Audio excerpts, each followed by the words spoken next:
Hey guys, welcome back to my channel. So today I have my longtime loyal client Lara in my chair, and we took her darker, more of like a brunette blonde in the fall time, and now we're ready to actually add some pops of lightness. But this session we didn't want to go too light right away. She's still loving the nice grow out and the dimension in there. So we are going to just bring up her blondes a little bit, add some more dimension, give a little bit more pop until the next session. If you want to learn how to do this without brightening her up too much, then keep watching.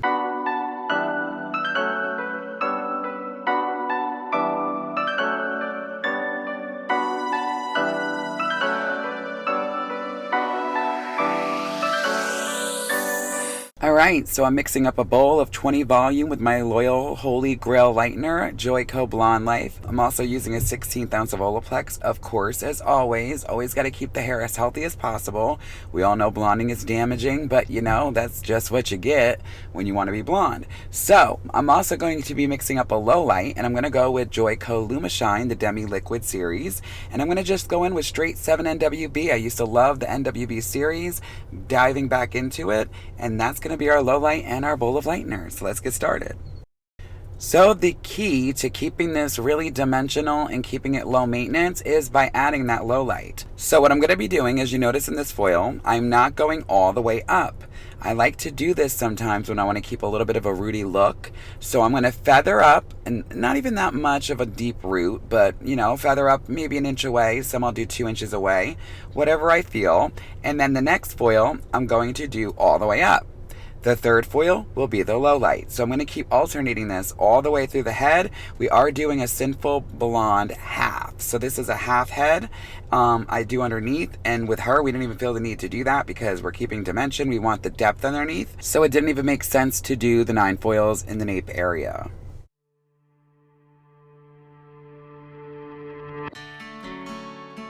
As a kid, I used to live out by a lake, lightning bolts, collecting sticks, and secret handshakes. I was invincible then, my heart so pure I had no fear. And those were the years that I hold so dear. And it felt so right having you by my side. I would never waste your time or mine. Do you ever think about the time when we were young?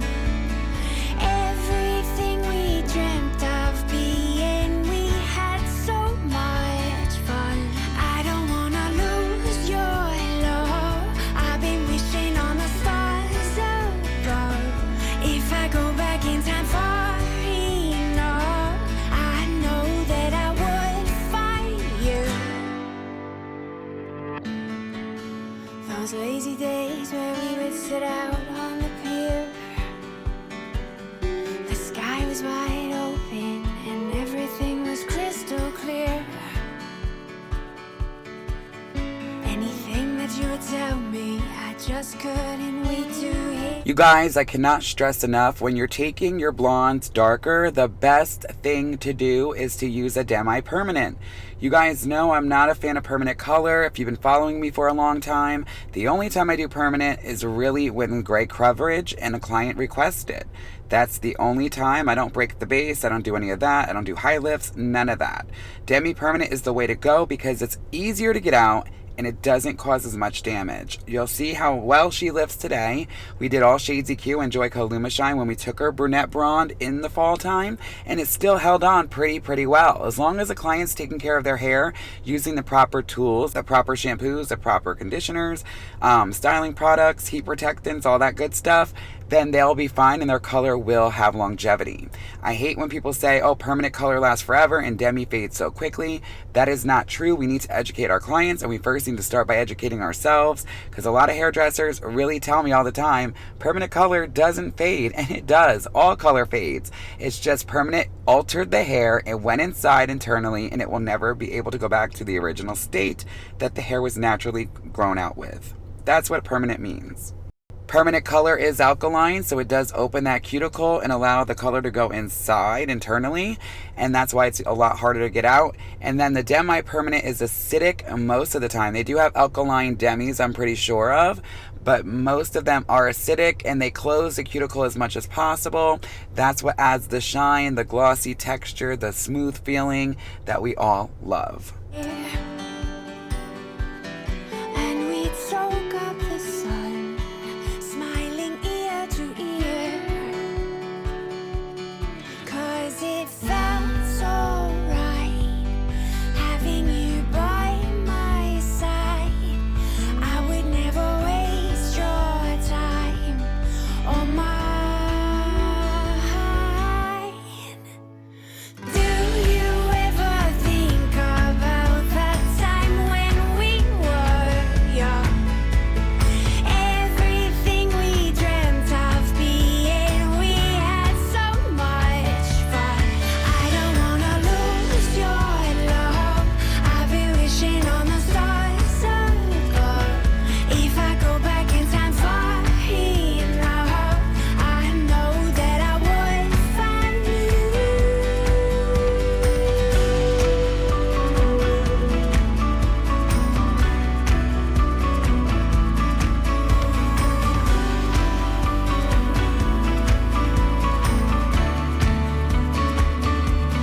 I don't wanna lose your love.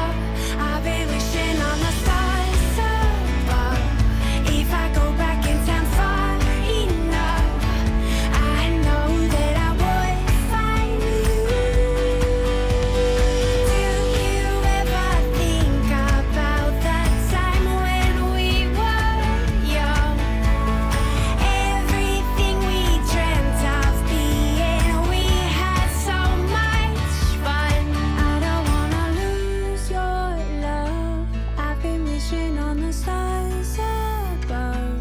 If I go back in time far enough, I know that I would find you. As you could take notice of, I am tipping out some of the ends. I'm teasing and I'm weaving, but I'm doing a little bit of subsection left out. We don't want a lot of it all to be solid. We want dimension. Sometimes when I tip the ends out, if I do want the low light to pop more and I do want to get rid of old brass or old color, and I want the low light to be more prominent, I will tip out everything. That's a thing you guys can do as well. And then when you're doing the foils with the low light in there, that will be more beautiful of a color and it won't have any brass in there. There won't be too many tones. That's just a little trick right there if you guys never thought about it like that. But with her, we want a whole bunch of different tones. Old color that's in there is still beautiful. We want some of that. We also want some refreshing on the ends and we want that low light, but we still want a lot of depth overall left in this color. As a kid, I used to live out by a lake with lightning bugs collecting sticks and secret handshakes. I was invincible then, my heart so pure I had no fear. And those were the years that I hold so dear. And it felt so right having you by my side. I would never waste your time or mine. Do you ever think about the time when we were young? Alright guys, we let her process for approximately, I would say, about 45 minutes. Then we took her to the bowl. We did a really good hydrating shampoo by Kevin Murphy. Got all that hair nice and detangled from the tease. Put some Olaplex #2 on her mids and ends. And now we're going to root smudge her. That's right, I'm going to bring it down a little bit more than a shadow. And I did go up and feather up some of those foils. Some of them went all the way up, some didn't. That's going to give us a nice broken up root area. This will give a great grow out, which she loved the most about the brunette color from the fall.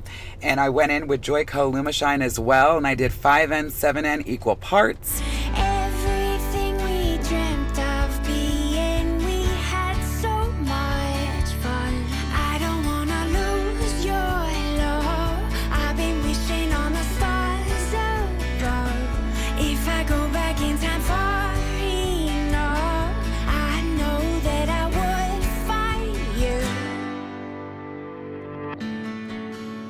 those lazy days where we would sit out on the pier. The sky was wide open and everything was crystal clear. Anything that you would tell me, I just couldn't wait to hear. And we'd soak up the sun, smiling ear to ear. 'Cause it felt so right, having you by my side. I would never waste your time or mine. Do you ever think about that time when we were young? Everything we dreamt of being, we had so much fun. I don't wanna lose. So one thing I wanted to quickly add, I do want to do an updated root toning video. I did one years ago before I was even in my own salon suite and on my own when I worked at the Cut to the Chase, my first salon ever. Technically second salon, but the first real one before I went on my own. What I do want to let you guys know, with her we did a smudge. So 9 times out of 10 when I do a root smudge, it's 3 inches or more. And when I always leave that hairline out, no matter what I'm doing, a tap, shadow, or smudge, it will vary on how I tap the hairline. So if I'm doing a shadow or a tap, I will leave the hairline to last like always, like I did with the smudge as well today, but I will only tap about a 1/2 inch or less. If I'm doing a smudge, I will shadow the hairline 1 inch to 2 inches, usually like 1.5. That will all bring it together without it being too contrasted. I hope that makes sense. I'm going to do a video. I keep promising this the last several months, almost like year, but I'm going to do an updated version of the root toning video for you guys because I have tweaked a lot of different things and do things a lot differently.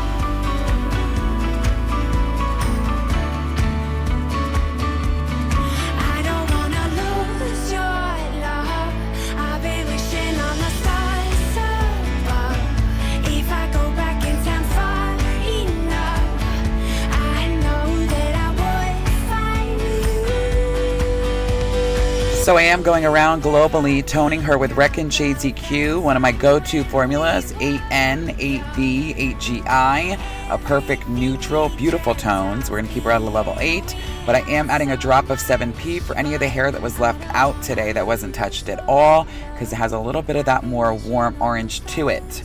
And I know you guys are probably wondering, what did I do with the Olaplex number 2 that was on the mids and ends as a barrier?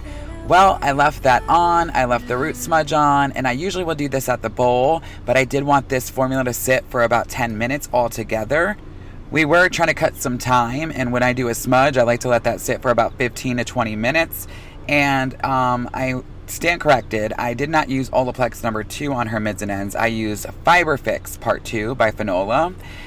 Similar, same thing, but just different brands. They do the same thing essentially. When you do have a mask on or a bond builder, eventually the color will work its way through. It's just a barrier that slows it down. This is also a good trick when the hair is too porous and you don't want it to go and turn gray if somebody wants to be really ashy, but they don't want to be too overly blue or purple. It's a really good trick. I do have crystal clear, but I know if you're a beginning stylist or a colorist, it can be pretty expensive with Redken Shades EQ crystal clear. But this is a trick that works as well. I was invincible then, my heart so pure I had no fear. And those were the years that I hold so dear. You guys, look how beautiful this is looking. Always remember to trust the process, you guys. You have to trust it. It's going to be exactly what we wanted today. We didn't want to go and blonde her out as much as we could. We wanted to keep her in that lived-in area because she loved it, and it lasted for months. It came out so beautiful, and it literally didn't even look like she needed to touch up today. We did it because she wanted to do it. That's what I want, is for my clients to want it, not feel like they need it. And I do have Fiber Fix 2 still on the mids and ends while we're doing this because we're trying to cut time a little bit. And usually I'll let the root sit for a smudge for 15 to 20 minutes, but I literally put it on right away so that we can kill two birds with one stone, because the toner never takes as long. I did 8N, 8B, 8GI, one of my holy grail formulas for a beautiful beige blonde, but I added just 5 grams out of the 35 of 7P because it has a little bit of blue in there, just for the parts that lifted a little bit more level 8 brassy with a little bit of orange in them. But overall, she lifted pretty good, and this is why I say always take your blondes darker with a demi-permanent, preferably shades. Goldwell and Joico, they lift a little harder, but they still lift way better than would be a permanent. So, yep, we're gonna let her process for about 5 to 6 minutes, and then rinse, condition, and she is done. And I'll show you guys the final results. Look at this, you guys. Look at this shine, number one. We did Joico's 5N, 7N on the root, so it's a neutral. Obviously, neutrals run a little warmer. Like, look at that. 8N, 8B, 8GI. That was one of my favorite old school back in the day blonde beige formulas. And a little drop of 7P. And then the money pieces, obviously, we did them at the last few minutes, and they keep it a little bit brighter around the face. Like, look at that. And then I love how her hair falls, and the way I placed the baby lights and the slices around the hairline. I only did 2 really fine slices in the hairline at this part. Not around the face. Those were just baby lights, and you can see how soft that looks. They're still bright, but when you do just baby lights back to back, around 6 of them, it makes it soft but still bright. But right here we only did 2 really small slices, followed by like a bunch, because this side comes out further, so it's like another inch right here. And we had to line them up a little bit, and it's always hard with her hair to line it perfect. It's just hard, but it came out beautiful. So we're gonna turn the ring light on after we wave it so you guys can see what it truly looks like, what it would look like outside, because it's dark out now. But love the money piece around the hairline, and the lighting's different on both sides of my salon. Like over here we have the blue cast, so it brightens it a lot. That's why I like the ring light. But beautiful, gorgeous. And her hair feels better now than I feel like it did before. It's crazy. Gorgeous. Love you guys, as always. So long for now.